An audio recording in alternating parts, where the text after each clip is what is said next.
I was recently at work, like the other day, and in the break room at the place that I work, they have a TV in there, and what was on that TV was School of Rock. I don't. If you haven't seen School of Rock, it's definitely something you need to go see because it's been, gosh, I think it was made in like 2004 or something. It was made when I was in like 8th or 7th grade, and I'm a senior in college now, but. I've seen the movie millions of times. It's been a lot. I've seen it a lot, but watching it this time kind of gave me some thoughts because of this one scene.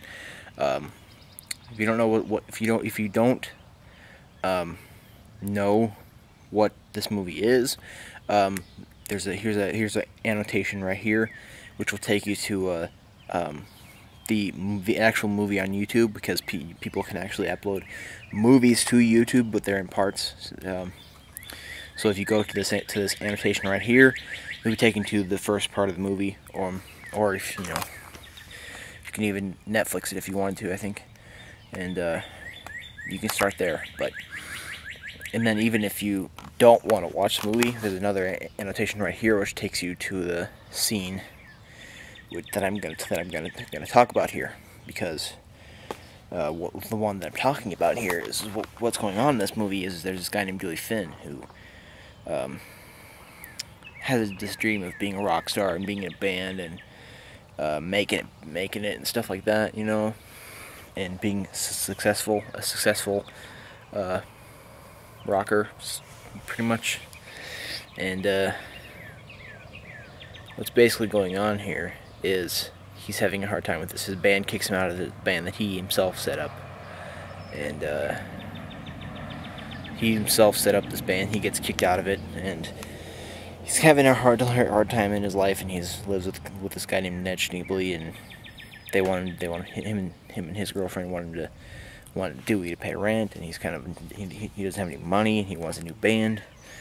So while Ned is not at the apartment, he gets this call from Horace Green Elementary School, and basically what happens is he doesn't tell Ned about this, but he basically says, hey, yeah, I am Ned Schneebly. So how much is the gig? And $650 a week. So this is some money just for Dewey to use to pay rent to Ned and his girlfriend, I guess.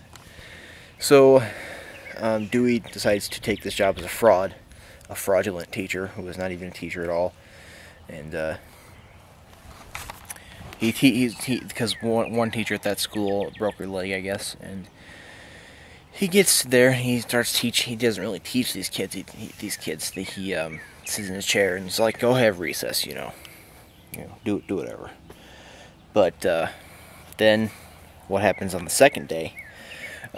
One kid is like, "Are you gonna teach us anything, or are we just gonna sit here?" And he's like, "Just do whatever you want." And then someone's like, I want to learn from my teacher. And he's like, "Besides that, Freddy's a kid in this class. What do you like to do?" And he's like, "Oh, I don't know, burn stuff." And then Dewey goes into this saying where he was like, "Here's some advice. Do you want to learn something?" And the one person is like, "Yes, I do." And then Dewey says, "Give up. Give up. Because in this life, you can't win. You can't win. Because the world is run by the man. The man. Who? The man. Oh, you don't know the man? The man is in the White House. Miss Mullins, she's the man. The man kidnapped Shamu, put her in a chlorine tank. And then he's like, don't try to make anything pure or cool or awesome, because the man is just gonna call you a fat, washed-up loser and crush your soul. So but he's saying, and then he's like, there's no, don't even try. You can try, but you're just gonna lose, basically.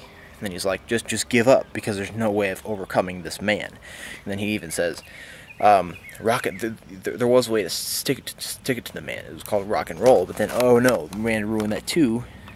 This little thing called MTV. So we have this. I had the idea of when I thought of. I haven't read in the entirety of Albert Camus' Myth of Sisyphus, but I read some of it, and what he says in the beginning is, all that philosophy boils down to is life worth living? The whole thing of this discussion of the man is a very existentialist idea, that the man is going to always crush your soul, and that's always going to be the man that's going to crush your soul, and you can't win because this man. What Jack Black as Dewey Finn as Ned Schneebly is discussing here. So there's always going to be this somewhat authority figure who is more than an authority figure, who basically screws everything up for everyone. So yeah, I think this is a big existentialist idea, because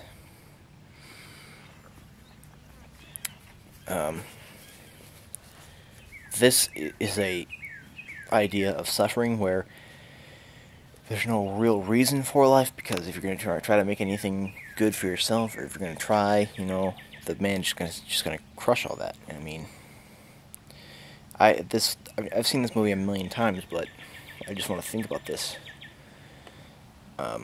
This all kind of boils down to the whole.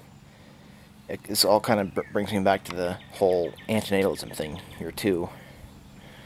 But because if this is true, if this was a truth, this whole thing about the man, if this was a truth, I would be most of us would be antinatalists. All of us would be antinatalists. Whoa.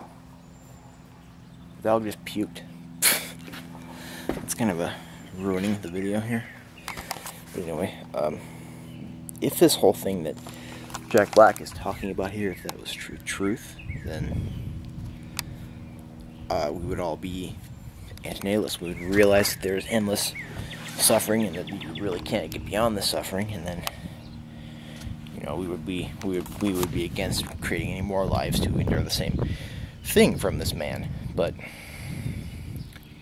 the truth is, most of us are not antinatalists. Most of us view the antinatalists as unreasonable, because if we view them as unreasonable, that means there is some way to stick it to the man. There is some way to win. There's some way to get beyond that factor of suffering. There's some way to get beyond it, But I would say, life is worth living. You can, from life to life, you're going to have a lot of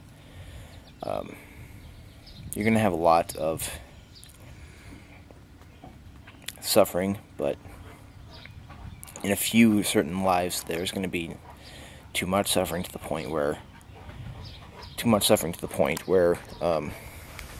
it's going to be thought that life is not worth living, which is why we get all this existentialist and therefore antinatalist ideas, where it's thought that things it's not worth it,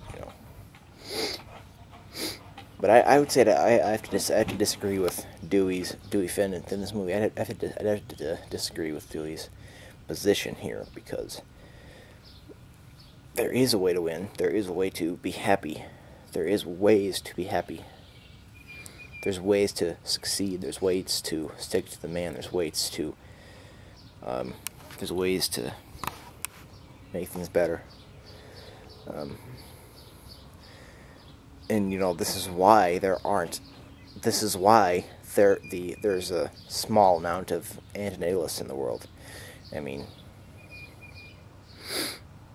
Because it's kind of a unreasonable position, because there's a great possibilities of happiness, and that the factor of happiness is greater than the factor of suffering. But I don't know. I've seen this movie a million times, but I thought I would just touch on this little scene. But again, this annotation right here is the beginning of the whole thing on YouTube, the beginning of the series, and then this one right here is, this is the place that will take you right to the man scene, the discussion of the man, the scene where that begins. And I want you to, if you're watching this video right now, I want you to go look at that right now, because I want you to, because I think Jack Black really does this well. He really discusses it well. I mean, when he's telling all the kids to just give up. And I mean, I can understand why he's saying that, because the movie starts with him having a terrible, horribly unhappy life, but because a lot of bad things happen to him. But you know, I think. But actually, in the end of the movie, I think things turn out better for him. You know, he has his own after school camp, where it's called School of Rock, where people come and rock out and stuff. You know. Yeah. So please go watch this.